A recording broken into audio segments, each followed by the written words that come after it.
So Kyler Murray signs a contract and somebody leaks it, with Arizona. There's an addendum to it that he has to do 4 hours a week of prep or study at home away from the facilities. I'll get into the leak part later, but it raised quite a stir. Let me start with this. Not all quarterbacks are the same. Some are athletic and instinctive. Some, like let's say Peyton Manning, are prep animals. You'll find in my life, and I think you could look this up, the more gifted a quarterback is athletically, Michael Vick, Brett Favre, Kyler Murray, Big Ben, Cam Newton, they tend to rely a little more on their instincts over prep. Drew Brees, small and not as athletic, prep animal. Tom Brady, struggled to start in college, prep animal. Peyton Manning, prep animal. Whatever works. Big Ben, before his first Super Bowl, sat down with a buddy of mine, a friend, Mike Silver, a reporter, and he told Mike Silver, this film study thing, I don't know, it's kind of overrated. Big Ben won 2 Super Bowls. Brett Favre, all you guys out there ripping Kyler Murray, Brett Favre had a nickname. Joy, do you remember what the nickname for Brett Favre was? Gunslinger. Wait a minute. What does gunslinger mean?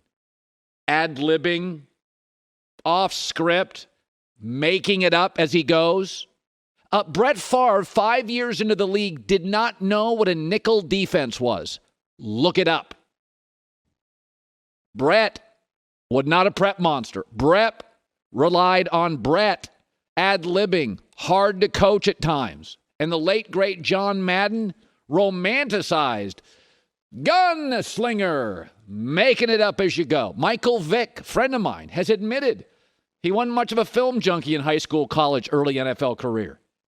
Brees, Manning, and Brady, those guys knew we got to be great before the snap.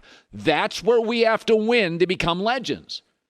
All three, much more limited athletically, so they couldn't just rely on playmaking and instincts. You see this in all forms of entertainment. Jerry Seinfeld, legendary for refining his stand-up act to the word. My favorite stand-up comedian, arguably of all time, was Gary Shandling. Passed away a couple years ago. I love Gary Shandling. Shandling used to call Seinfeld, give him his jokes, and Jerry would say, I'd move the. I'd pause here. Shandling was like, you called Jerry to clean the joke up. Yet Larry David and Robin Williams always felt more improvisational. They prepared, but they were a little more improvisational. Look at actors. Ryan Reynolds plays himself. So does Kevin Hart in The Rock. Daniel Day-Lewis is a character actor. He literally takes his character home. He was Lincoln, full score 7 years ago. He goes home, honey, what do you want for breakfast? Full score 7 years ago in a cinnamon roll. He never changes. They're both mega stars. Larry David, Jerry Seinfeld, Big Ben, Brett Favre, Tom Brady. There's no one way to do stuff. And the more gifted people are athletically, it makes sense that they'll rely more on that. Number two, it's working. 42-0 in high school, Heisman winner, rookie of the year in the NFL, gotten better each year, and just got the bag. It's working. He hasn't been forced. Kyler hasn't been forced to do it your way because it's working at every level. Well, calling that playoff game. Folks, I watched Peyton Manning's first couple playoff games. Not great. Look him up. He's so athletic. He's such a beautiful distributor of the football. I've said this for 2-3 years. He throws the prettiest ball I've ever seen. It is a beautiful ball. And he's so instinctive that he kind of leans into that. But Colin, you can't win that way.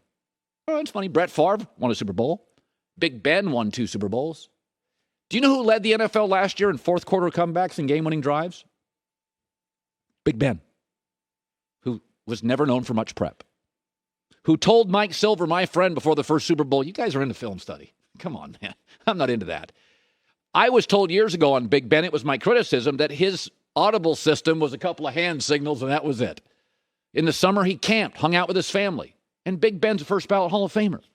This idea you have to do things one way as a comedian, as a quarterback, as a singer, as a songwriter, as an entertainer, whatever your process is to be great.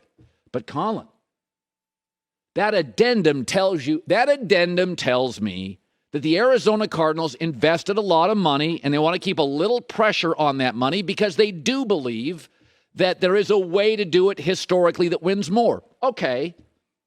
But ideally, I wish Dak threw a prettier football. But Dak knows he doesn't throw a pretty football. So his intangibles may be the best in the league. That be it a comedian, an actor, a talk show host, a quarterback, we all know the process that works for us. Kyler Murray is wildly instinctive, incredibly accurate, a beautiful thrower of the football. Got a little diva? Yeah. Been saying it for years. It's not perfect. I've said for years, I like Kyler Murray. Kyler Murray even says things when he gets mad at me on Twitter. He says, I know you got my back, Colin. I do. Some things, a little bit of ego. He's got a little bit of a baseball guy in him, a little bit of an ISO solo act. I don't love it. There's not one way to do anything in life. Brett Favre was romanticized for being a gunslinger. His prep, eye roll. He didn't know what a nickel defense was. And we romanticized it because we liked him. He said y'all, he wore Wranglers, went to Walmart. Kyler's a little more aloof, a little different. You're not going to play those games. We romanticize one, and we're outraged by the other. The Arizona Cardinals were a franchise in utter disarray. Now, they're a playoff team. Every single year they've been better. Don't tell me everybody's got to be a prep animal. Breeze, Manning, Brady, yeah, Russ Wilson, yep.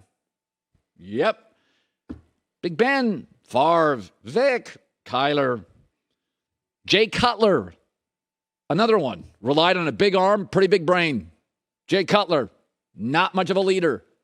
Now, again, in a perfect world, when you get these athletes, Kobe Bryant is one, where you get great instincts and this insane work ethic, yeah, you get one of the greatest players of all time.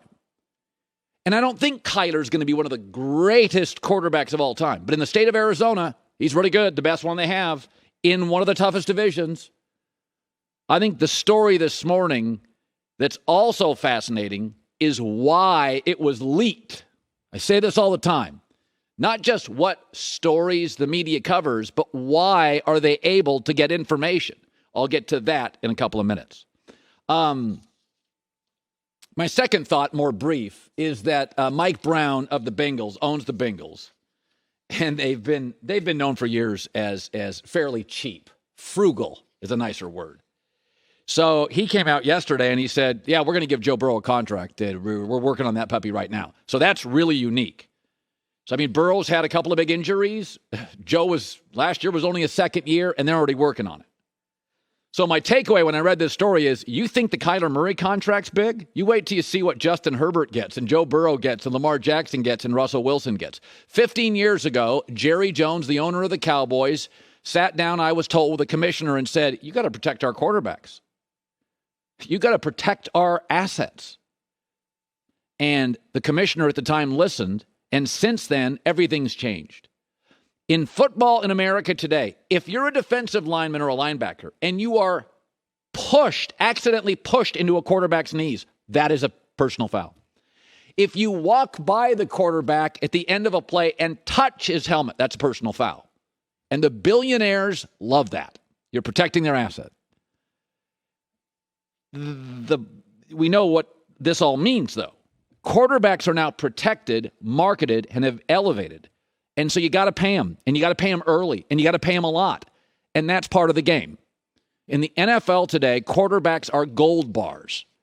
And when you get one, and I think Joe Burrow and Kyler are two of like 9 to 10 to 11 great ones on the planet, you got to pay them early. And I'm going to give Cincinnati a lot of credit here. Cincinnati has always been a little tight spending money. They quickly understand, they're now building an indoor practice facility. They are quickly realizing the new NFL. $300 million is that's kind of be the new normal with the next batch of contracts. And Cincinnati, always been tight, is like, yeah, this you pay. And that's a price of doing business now because the NFL has changed all these rules. Cincinnati last year had a bad O-line and mediocre linebackers and came within a play or two of winning the Super Bowl. That's the new league. Pay them. Pay them early. Pay them. There'll be some misses. I mean, Jared Goff got paid a little early. Jared Goff did get to a Super Bowl. Let's not go crazy here. Carson Wentz got paid early. He's big. He's strong. He's talented. He had 27 touchdowns, 7 picks last year. Wasn't the worst contract of all time. But it's the new NFL, and I'm here for it. Driven by quarterbacks. Hi, everybody. Thanks for watching. Subscribe here to get the latest from the show.